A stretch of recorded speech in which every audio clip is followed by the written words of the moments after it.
여러분 반갑습니다. 반도체 오빠 트레장입니다. 벌써 아침이 밝아오네요. 토요일 토요일 아침입니다. 새벽 6시. 요즘 새벽 6시를 아침으로 해야 할지 모르겠는데 하여튼 새벽 아침 새벽입니다. 새벽 또 한번 시작하도록 하겠습니다. 일찍 일어나신 분들은 일찍 일어나시고 좀 늦게 일어나신 분들은 나중에 꼭 시청해 주시기 바랍니다. 또 휴일날은 편히 주무셔야죠. 늦잠도 자고 하는 거지. 뭐 그런 재미도 있어야죠.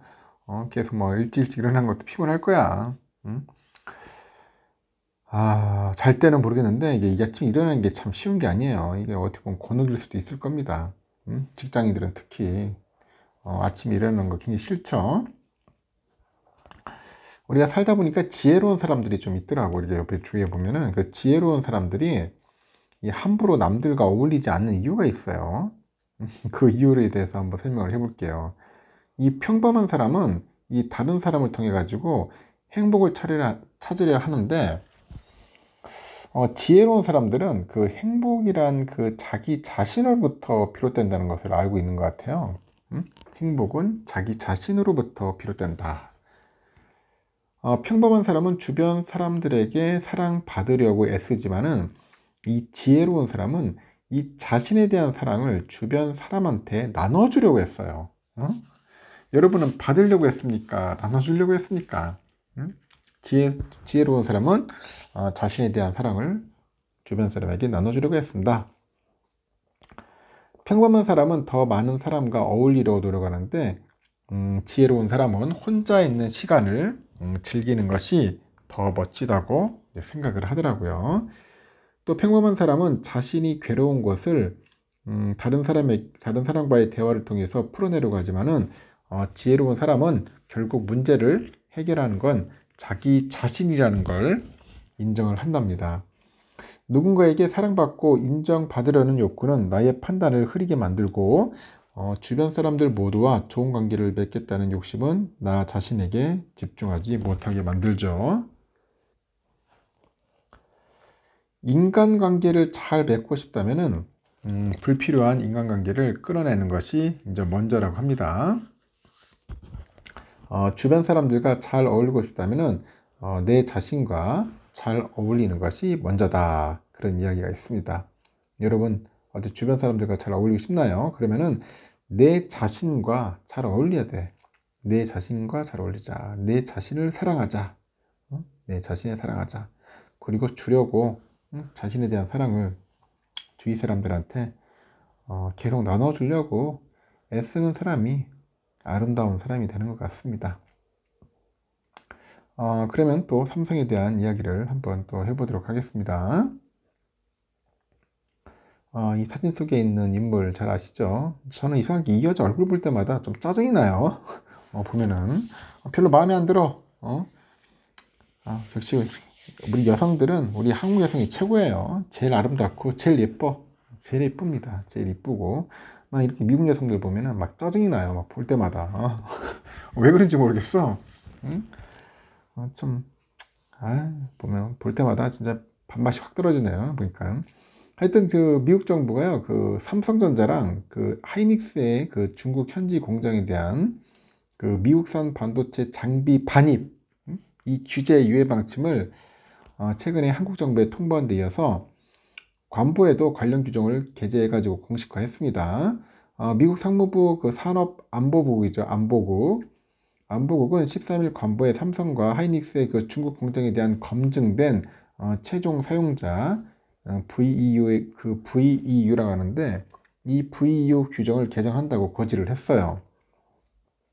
이 VEU는 미국 정부가 사전에 승인된 기업에만 지정된 품목에 대해서 수출을 허용하는 일종의 포괄적인 그 허가 방식인데 이날 공개된 규정은 미국 기업의 삼성전자랑 하이닉스의 중국 공장에 수출할 수 있는 이 반도체 장비 목록을 업데이트한 겁니다.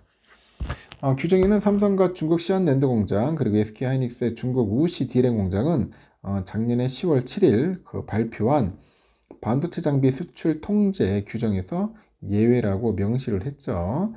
다만 첨단 반도체 양산에 필요한 극저예산 EUV 노광 장비 등 일부 품목은 여전히 반입을 통제하네요. 앞서서 미국 정부는 그 중국의 반도체 산업 발전을 견제하기 위해서 작년 10월 7일에요. 미국 기업이 중국의 일정 기술 수준 이상의 반도체를 생산하는데 필요한 반도체 장비를 수출하는 것을 사실상 금지하는 수출 통제를 발표를 해요. 구체적으로 핀팻 기술 등을 사용한 그 로직칩 16에서 14나노 이하죠. 16에서 14나노 이하, 그리고 18나노 이하의 D램, 그리고 128단 이상의 낸드 플래시를 생산할 수 있는 장비, 그런 기술을 중국 기업에 판매할 경우 허가를 받도록 했습니다. 이어 상무부는 같은 달 11일에 삼성과 하이닉스 등 그 다국적 반도체 기업의 1년간 수출 통제를 한시적으로 유예한다고 통보를 했는데, 그 이후에 한국 정부는 기업들이 더 안정적으로 사업화할 수 있도록 VEU 규정을 이제 개정을 해가지고 유예를 제도화하는 방안을 미국 정부와 협의해 왔다, 그런 이야기를 하는 것 같습니다. 하여튼 막 미국 놈들 참 징글징글합니다. 징글징글해. 뭐 지들이 완전 대빵인 줄 알고 참. 일단은 긴 침체를 겪은 메모리 D램 반도체가 이제 4분기에는 이제 한 3에서 8% 정도 오를 거라고 전망이 나왔는데, 시장 조사 업체에 따르니까 4분기 D램하고 낸드 플래시의 가격 인상이 이제 시작된다 하죠. 3분기 D램 평균 판매 가격은 전분기보다 0에서 5% 정도 떨어지지만은 4분기에는 반등할 거라고 봅니다. 특히 모바일용 D램 가격 인상이 가파를 것으로 보이는데, 이 스마트폰에 탑재되는 LPDDR이죠. 이 4X, 이거는 3에서 한 8% 정도, 최신 세대 제품인 LPDDR5하고 LPDDR5X는 5에서 한 10% 정도 가격 상승이 예상이 돼요. 트렌드포스는 4분기 스마트폰 생산량은 지난해 같은 기간 수준에 미치지 못했지만은 계절적인 증가로 인해서 한 10% 넘는 모바일 D램 수요가 뒷받침할 거라고 설명을 합니다. 이렇게 수요가 큰 서버용 D램 역시 3에서 8% 가격 인상이 기대되는데, DDR5 재고는 늘었지만은 삼성이 감산으로 인해서 DDR4 웨이프 투입량이 크게 눈에 띄게 줄어들면서 공급 부족이 발생을 해요. 공급 업체들이 서버 DDR4 가격을 추가로 인하하기 어렵다는 점도 적용을 합니다. 이외에 PC하고 그래픽 소비자용 그 D램도 각각 3에서 8% 정도 가격이 오를 전망인데, 삼성하고 하이닉스, 그리고 마이크론이 감산과 인공지능을 비롯해서 게임 노트북 시장 수요 증가가 가격상으로 이어질 것 같아요. 상승으로. 업계에서도 구매자들이 가격 인상을 받아들이고 있다, 그렇게 보는 것 같습니다. 트렌드포스는 그 상승 모멘텀이 지속될 수 있을지 여부는 공급업체의 감산 유지 의지와 실제 수요 회복 정도에 달려 있다고 하는데, 이 범용 서버 시장이 중요한 결정 요인이라고 하죠. 그래서 좀 더 한번 지켜봐야 할 것 같습니다. 제가 볼 때는 D램값 올라갑니다. 올라가면 좀 좋아질 거예요. 그리고 세계 최대 파운드리 그 기업이죠. 대만 TSMC, 그 미국 정부로부터 또 대중 반도체 장비 수출 통제 유예 조치 연장 승인을 받았다고 하네요. TSMC도. 로이터 통신에 따르니까 그 왕메이와 대만의 그 경제 부장이 미국 정부가 TSMC 대중 반도체 장비 수출 통제 유예 조치 연장을 승인했다고 이날 밝혔습니다. 그 미국 정부는 앞서서 삼성과 하이닉스의 그 중국 반도체 공장에 미국산 장비를 무기한 공급할 수 있도록 허용한 바 있어요. 우리 삼성은 무기한이야, 무기한. 왕 부장은 기자들한테 수출 통제 유예 조치 연장은 한국 업체뿐만 아니라 TSMC에도 확대 적용되는 것으로 이해한다. 그러면서 연장 기한 등 구체적인 내용은 언급하지는 않았습니다. TSMC는 이날 로이터 통신에 보낸 성명에서 한국 정부로부터 유예 조치가 무기한 적용될 것으로 기대한다는 입장을 밝혔고, 이 회사는 미국 산업보안국으로부터 검증된 최종 사용자로 지정해달라고 신청하라는 조언을 받았다고 설명을 하네요. 삼성과 하이닉스에 이미 적용된 VEU는 사전에 그 승인된 기업에만 지정된 그 품목에 대해서 수출을 허용하는 일종의 포괄적인 허가 방식입니다. 그래서 VEU에 포함되면 별도로 건별 허가를 받을 필요가 없기 때문에 미국의 수출 통제 적용이 사실상 무기한 유예된다는 그런 의미가 있죠. 이에 따라서 TSMC는 앞으로 28나노 제품을 주로 생산하는 중국의 난징 소재 그 그 공장에 미국산 장비를 반입할 수 있게 될 전망이다. 그런 이야기를 하는 것 같습니다. 참고하십시오. 삼성전자 주가가 여러분도 아시다시피 불안한 모습을 보여요. 지금 삼성은 9월 말부터 추석 연휴까지 하락을 했어. 그래서 66,000원까지 내려갔다가 잠정 실적 발표 이후에도 반등을 합니다. 그 이후 3거래일간 오름세를 또 유지하다가 또 하락까지 해요.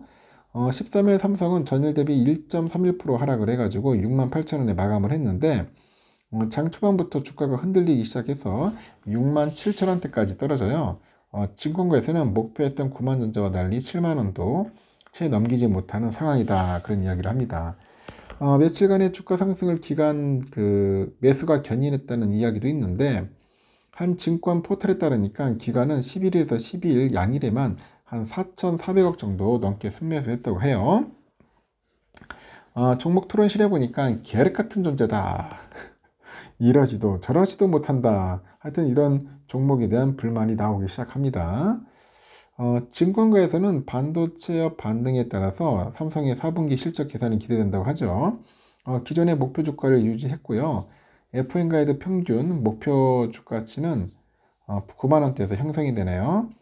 IBK 투자증권 애널이그럽니다. 반도체 감산 효과로 가격이 반등하기 시작하고 수익성이 개선되고 있다.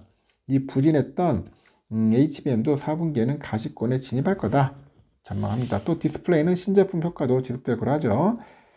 11일 발표된 우리 삼성전자 점차 실적에 따르면 올 3분기 영업이익은 2조 4천억 정도, 전년 동기 대비 한 77% 정도 감소를 한 거예요.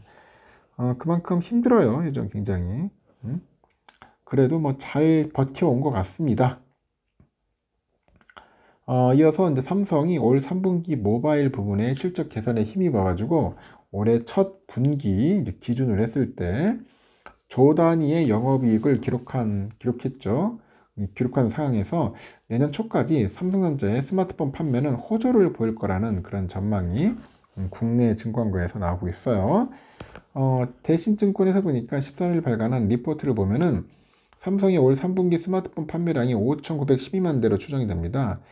지난 2분기 판매량보다 한 11.4% 증가한 수준이고, 갤럭시 Z 폴드 5랑 그 플립 5 판매 호조 속에서 준 프리미엄급이죠. 갤럭시 S23 펜 에디션의 출시 효과를 누렸다는 게 대신증권의 분석이에요. 여기에 S23의 꾸준한 수요 또한 판매 실적에 긍정적인 영향을 준 것으로 보입니다. 특히 중저가 모델보다는 프리미엄급의 모델의 판매가 늘어난 사항은 삼성전자 수익성 개선에 큰 역할을 했다는 게 평가인데, 이를 통해서 전체 평균 판매 단가를 끌어올려 가지고 MX 부분의 이익 개선에 주요한 역할을 했다는 거예요. 대신증권은 삼성의 올 3분기 영업이익을 3조 한 4천억 정도로 보는 것 같아요. 이 스마트폰 판매는 내년 초에도 양호한 흐름을 이어갈 것 같습니다.